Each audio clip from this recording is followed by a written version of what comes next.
আছে, জল নেই। গ্রামবাসীদের ভরসা খালের জল। এই গরম, তার মধ্যে পানীয় জলের তীব্র সংকট বাঁকুড়ার রানীবাঁধের বেশ কিছু এলাকায়।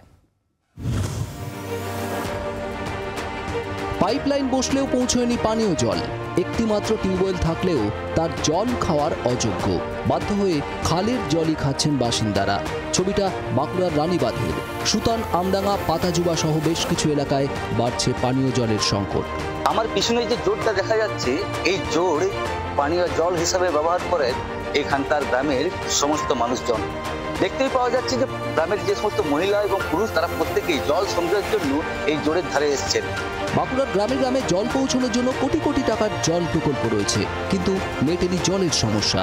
এই গরমে কিলোমিটারের পর কিলোমিটার পেরিয়ে জল বয়ে নিয়ে আসছেন গ্রামের পুরুষ আর মহিলারা। আমাদের পানীয় জল নেই গ্রামে। এখানে একটা কল আছে, ওইটার কোনো ওই জলটা কোনো কাজে লাগে নাই, খাওয়ার পক্ষে কাজে লাগবে না। তার জন্য আমরা এই জোরের থেকে এই জল নিয়ে যাই। এই জোর থেকে নিয়ে যাওয়া হয়, আর এটাই খাওয়া দাওয়া হয়, সবই হয়। এটাই এইখানে চান করা হয়। কতটা কষ্ট হয়? আমাদের বহুত কষ্ট হয়। যে রাস্তাঘাটও তো দেখছো পাথর। জলের সমস্যার কথা মেনে নিয়েছেন স্থানীয় তৃণমূল বিধায়ক। মিলেছে সমাধানের আশ্বাস। যেখানে যেখানে এখনো পর্যন্ত এরকম খুব বড় ইস্যু আছে, সেইগুলোতে আমরা খুব তাড়াতাড়ি শর্ট আউট করার চেষ্টা করছি। পানীয় জলের এই সমস্যার জন্য দুর্নীতিকেই দায়ী করছে বিজেপি।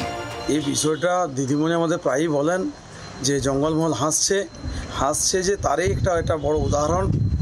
এরপর জঙ্গলমহলের মানুষ তার যোগ্য জবাব দেবে 26-এ।